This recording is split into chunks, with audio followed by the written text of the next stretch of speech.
चलो स्टार्ट करते हैं। General characteristics of solid state. Characteristics का मतलब क्या बताया था? आम पहचान। सॉलिड स्टेट की आम पहचान क्या है? तो देखो पहला option, which of the following is not a characteristics property of the solid state. इनमें से कौन सी ऐसी पहचान सॉलिड स्टेट की नहीं है? पहला, they have definite mass, volume and shape. ये बात सही है। Option B, intermolecular distance of solid particles are short. ये भी बात सही है। Their constituent particles do not have a fix position and can move freely.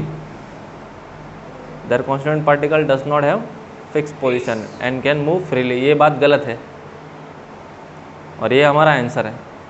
Option D क्या रहेगा? They are incompressible and rigid. तीनों ऑप्शन सही है, ए बी सी खाली ए बी डी सही है और सी ऑप्शन गलत है। मतलब क्या पूछा है? Their constituent particle does not have fix position. जब पार्टिकल हिल नहीं रहा है, जब पार्टिकल ऊपर वाले पॉइंट में क्या लिखा है कि पार्टिकल आपस में हिल नहीं रहा है, डिस्टेंस इतना कम है, तो वो फिक्स ही होगा ना। तो मूव कहाँ से करेगा? पार्टिकल मूव होने लग जाए तो क्या होगा? फिर फ्लो वाली प्रॉपर्टी आ जाएगी, लिक्विड जैसा बिहेव करना स्टार्ट कर देगा। समझा कि नहीं समझा? Next 1.2, amorphous and crystalline. Study the figure of a given solid given below depicting the arrangement of the particles, which is the most appropriate term used for the given figure। है कि नहीं? इसका क्या आएगा? बी ऑप्शन आना चाहिए, N isotropy. क्या आना चाहिए?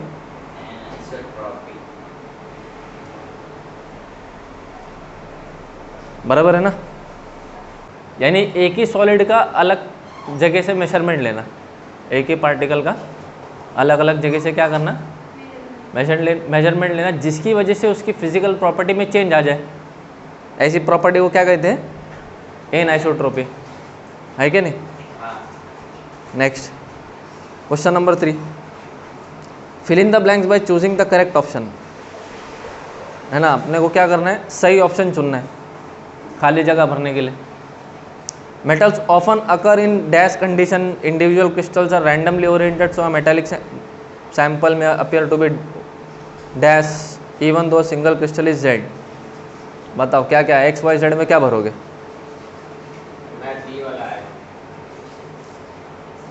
Metals often occurs in polycrystalline condition, individual crystals are randomly oriented, so a metallic sample में अपीयर टू बी। तुम आइसोट्रोपी पढ़ रहे हो या आइसोट्रोपी पढ़ रहे हो? मैं एन आइसोट्रोपी की बात कर रहा हूँ ना।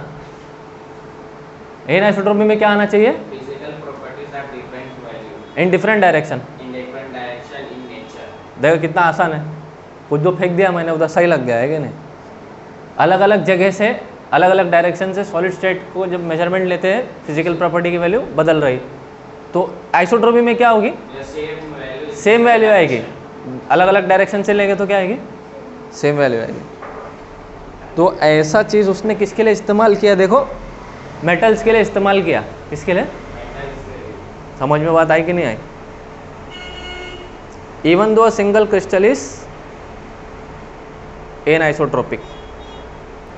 1.3 का classification of crystal in solid से क्वेश्चन है। Which of the statement is not correct about molecular crystal. इनमें से कौन सी बात मॉलिक्यूलर क्रिस्टल के लिए सही नहीं है? Option A, they are generally soft and easily compressible. Nonsense, पहला ऑप्शन कट जाएगा। सॉफ्ट कहाँ से होएगा? कॉम्प्रेस भी नहीं होगा। कॉम्प्रेस कौन होता है? सिर्फ गैस। कॉम्प्रेस कौन होता है? इस वजह से ए ऑप्शन कट गया। करेक्ट पूछा ना अपने को? अरे नॉट करेक्ट पूछा, वही ऑप्शन सही है हमारा। नॉट करेक्ट पूछा तो वो ऑप्शन सही है, बाकी पढ़ूंगा नहीं। पढ़ना है तो तुम लोग पढ़ लो। पढ़ेगा? हाँ ठीक है, पढ़ ले दो स्पीड से। They are good conductor of electricity as the electrons are delocalized in the bond. ये बात सही है। They have low melting point and boiling point. ये बात सही है। दे कंसिस्ट ऑफ पोलर और नॉन पोलर मॉलिक्यूल्स। ये बात सही है ना, क्योंकि एक तो गलत रहनी चाहिए हमारे आंसर के लिए। Question number 5, which of the following forms a molecular solid when solidified। which of the following forms a molecular solid when solidified। अच्छा, सॉलिड होने के बाद वो मॉलिक्यूलर सॉलिड की तरह बिहेव करे। सॉलिड हो जाने के बाद वो कैसा बिहेव करे? Molecular solid. अरे मतलब क्या है बताओ? छोटे छोटे मॉलिक्यूल से मिल करके मॉलिक्यूलर सॉलिड बने। जैसे मिसाल के तौर पे HCl छोटा मॉलिक्यूल है, उससे पूरा सॉलिड बन रहा है। कार्बन डाइऑक्साइड एक छोटा मॉलिक्यूल है, उससे पूरा सॉलिड बन रहा है। SO2 एक छोटा मॉलिक्यूल है, इससे पूरा सॉलिड बन रहा है। ऐसा कोई होना चाहिए, है क्या नहीं? मॉलिक्यूलर सॉलिड का एग्जाम्पल CO2 है, कार्बन डाइऑक्साइड। अगर सही से पढ़े होते तो पता चल जाता, मतलब इधर उधर बुक पलटाने की जरूरत नहीं पड़ती। पूरा खाली देखता है, इधर पलटाता है, किधर है।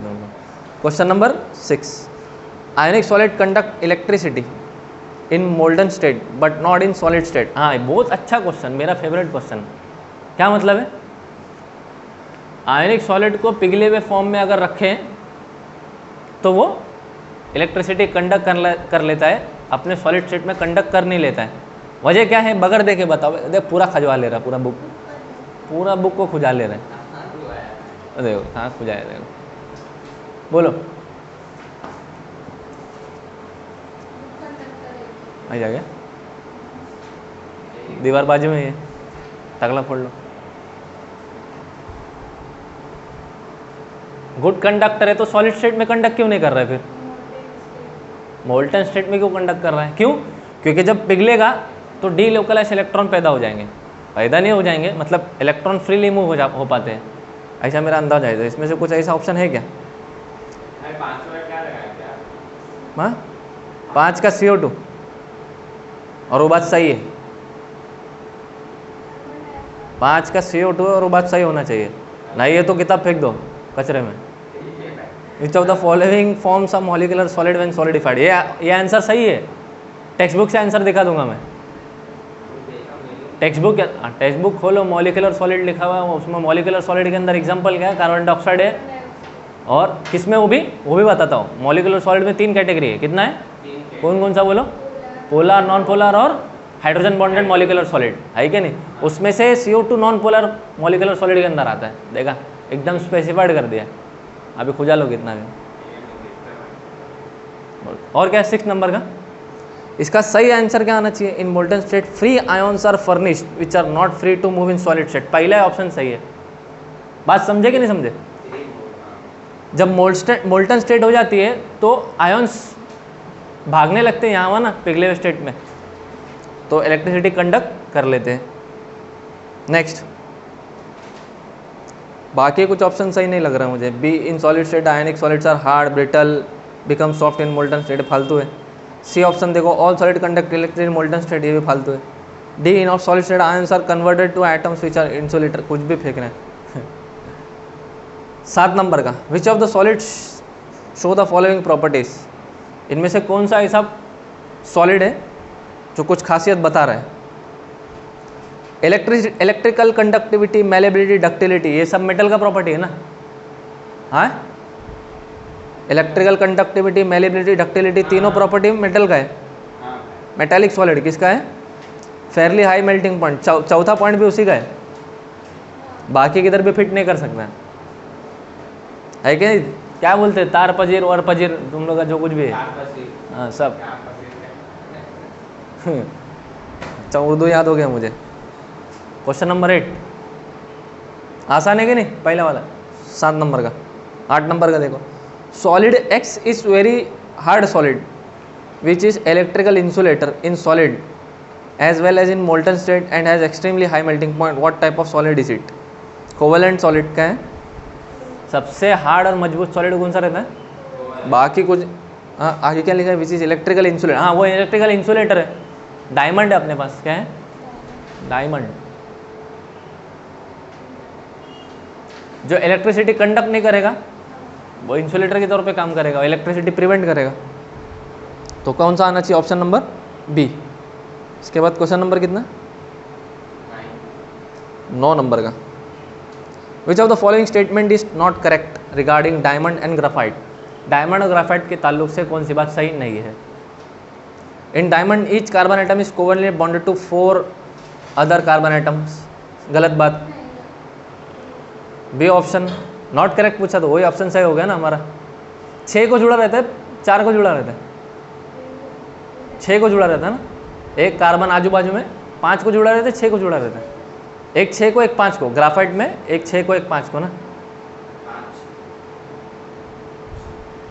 बकी बॉल्स है ना, बकमिंस्टर बॉल्स, फुलरेंस कार्बन 6 कार्बन 5 और उसमें 5 वाला शायद से। कार्बन नैनो ट्यूब भी उसी से बनता है ना। ऑप्शन ए इनकरेक्ट होना चाहिए। बी का पढ़ लेते हैं ना। In graphite each carbon atom is covalently bonded to 3 other carbon atoms in the same plane. ये बात ठीक लग रही है। 3 4 को तो नहीं होगा, 4 को जोड़ेगा डब्बा बन जाएगा। C the carbon carbon bond length in graphite intermediate between single and double bond distance. हाँ ये बात सही है। D diamond is layered structure the 2 layers joined by van der Waals forces.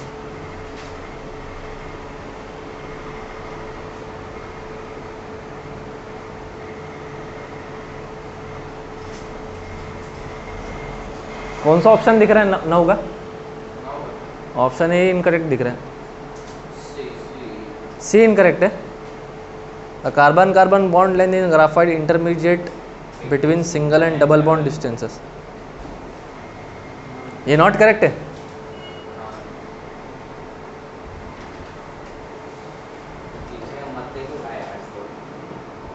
Carbon carbon single bond length graphite intermediate between, मतलब बाकी सब option सही है। 8वें का गलत है। किधर है? Electrical conductivity, malleability, ductility. क्या बोल रहे हैं? 8 नंबर का X is very hard solid which is electrical insulator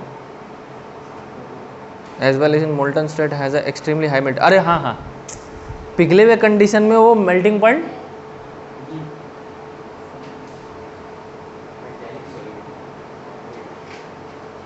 next nonsense. Solid X is very hard which is electrical insulator in solid as well as in molten state and has extremely high melting point. क्या बता रहा है? 8 का क्या बताया तुमने? Wrong है वो। क्यों मालूम है क्या? बहुत ध्यान से देखो, आंसर समझ में आएगा। क्वेश्चन को एकदम ध्यान से पढ़ो, उसका आयनिक सॉलिड आंसर आ ही नहीं सकता है। बहुत ध्यान से पढ़ो क्वेश्चन नंबर 8 का। एक ही स्टेटमेंट लिखा है, उससे बात समझ में आ जाएगी। ऑप्शन 8 को उसने इनकरेक्ट दे दिया और हमको यहाँ पे सही चूज करने को पूछा।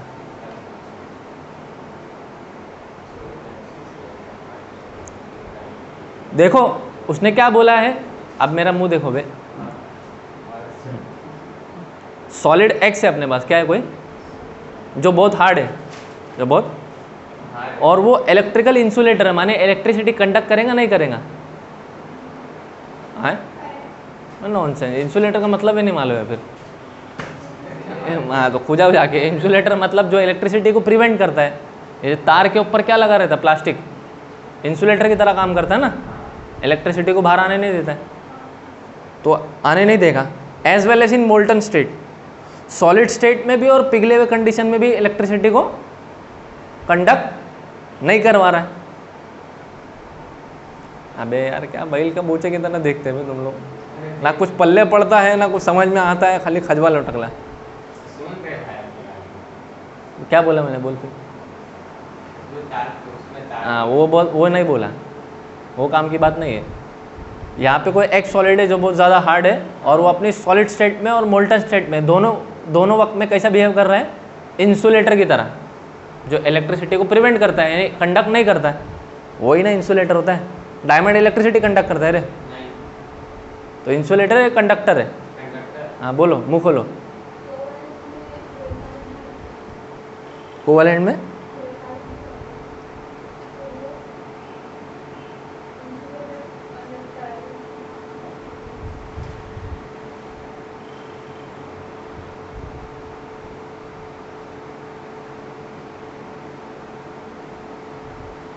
कोवैलेंट में ग्राफाइट आता है, बात सही है, और वो कंडक्टर है।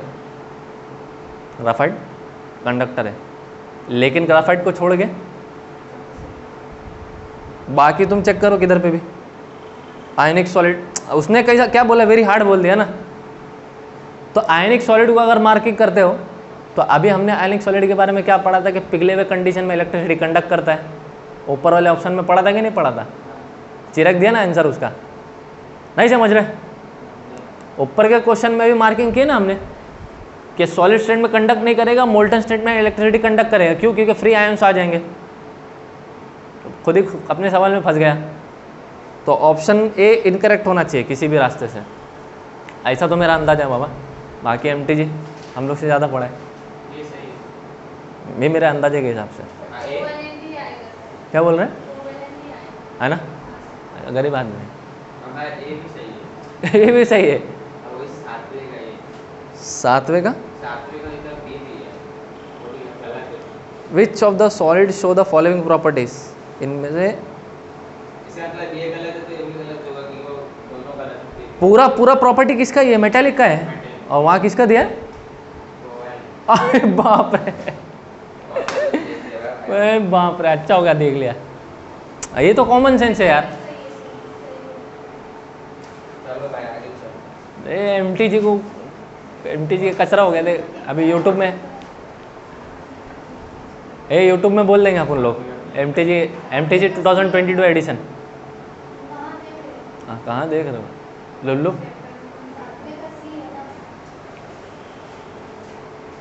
हाँ भाई चलो आगे। तुम ही गलत देख रहे थे क्या?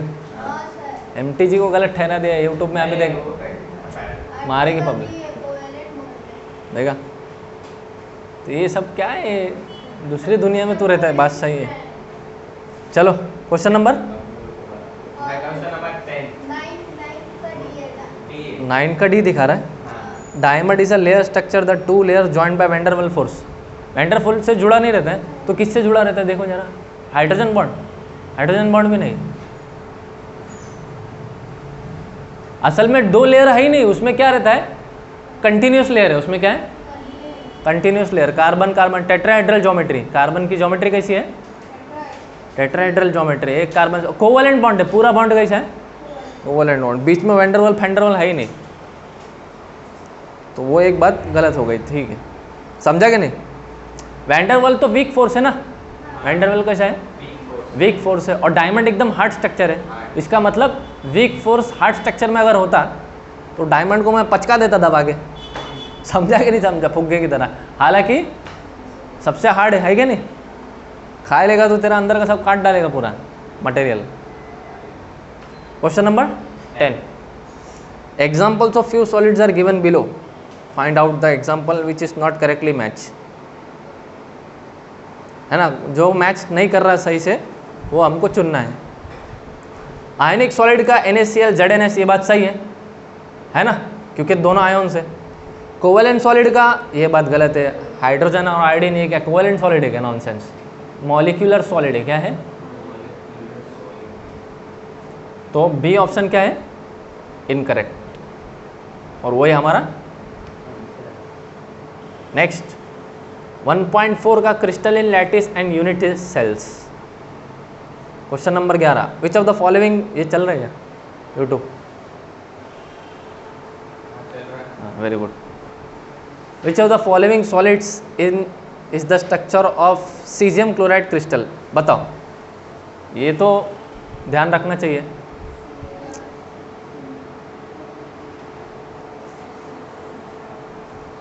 सीजियम क्लोराइड के क्वेश्चन में अपन गलती किए थे, याद है क्या? जब अपन न्यूमेरिकल सॉल्व कर रहे थे तो उसमें गलती हुई थी सीजियम क्लोराइड के ताल्लुक से खास। तो बाद में हमारा उसका न्यूमेरिकल हमारे से सॉल्व हो गया था, लेकिन उसमें क्या गलती थी और उसका सवाल यहाँ पे पूछ लिया है। सीजियम का एक आयोन्स जिसका नाम है सीजियम, सीजियम का एक आयोन जिसका नाम क्या है? सीजियम, वो सेंटर में होता है और बाकी क्लोराइड आठों कोने पे रहते हैं। तो कौन सा होगा? एक डब्बे के सेंटर में और बाकी 8 कोने में। तो कैसा होगा? बॉडी सेंटर होना मांगता है, ऐसा मेरा तो अंदाजा है। फेस सेंटर नहीं आएगा, एज सेंटर भी नहीं आएगा, सिंपल क्यूबिक नहीं आएगा, बॉडी सेंटर आना चाहिए। क्या आना चाहिए? बॉडी सेंटर आना चाहिए, क्योंकि सीजियम का आइटम कहाँ रहता है? एकदम बीचों बीच, डब्बे के बीच में। और बाकी 8 कोने पे क्या रहेगा? क्लोराइड के आयोन्स, है कि नहीं? तो फर्स्ट ऑप्शन करेक्ट होना चाहिए इस हिसाब से। और उसमें सीजियम का आइटम सबसे बड़ा होता है।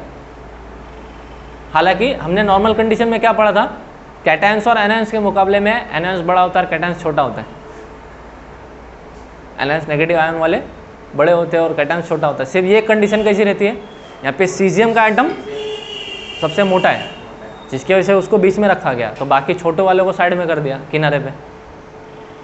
12 number, which of the following does not represent a type of crystal system. Which of the following does not represent a type of crystal system. इनमें से कौन सा ऐसा है जो क्रिस्टल सिस्टम नहीं बता रहा है? D option, nonsense. आइसोट्रोपिकल ना, ये क्रिस्टल सिस्टम नहीं है ना, है कि नहीं? मैं सवाल कुछ पूछता हूँ, कोई जवाब कोई देता है, और कोई सवाल कुछ देखता है। पब्लिक कुछ जवाब देती है, कोई सवाल अलग देखता है। आगे बढ़े। Question number 12, which of the following primitive cells show given parameters. मतलब ऐसा कौन सा क्रिस्टल सेल्स है जिसका alpha beta gamma angle 90 degree का है और जिसकी ए बराबर बी बराबर सी नहीं है? ये तो पढ़ा हुआ होना चाहिए।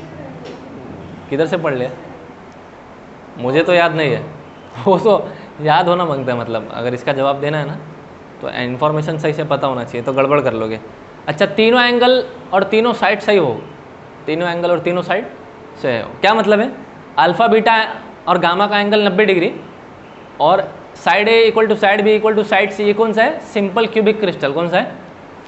बस उतना ही मेरे को मालूम है, बाकी का एंगल फिंगल सब भूल गया मैं। याद है कि नहीं? साइड ए साइड बी साइड सी एक दूसरे के बराबर है और अल्फा बीटा गामा तीनों एंगल कितना? 90 डिग्री। सिंपल क्यूबिक क्रिस्टल, बाकी का पढ़ना पड़ेगा तुम लोग। तो कौन सा है? ऑर्थोरोम्बिक। ठीक है, मार्क कर लो उसको।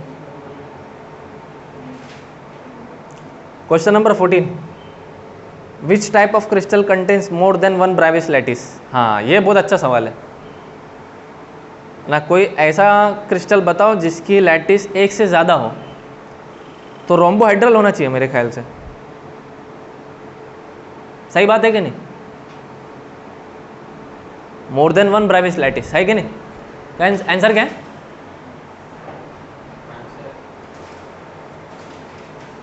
कोई ऐसा क्रिस्टल बताओ जिसका एक से ज़्यादा ब्रेविस लैटिस आता है, मतलब उसका एक से ज़्यादा स्ट्रक्चर दिखा रहा है। मोनोक्लिनिक का आंसर है। देख लो उसका कितना है टोटल मोनोक्लिनिक का, टेक्स्ट बुक में दिखेगा।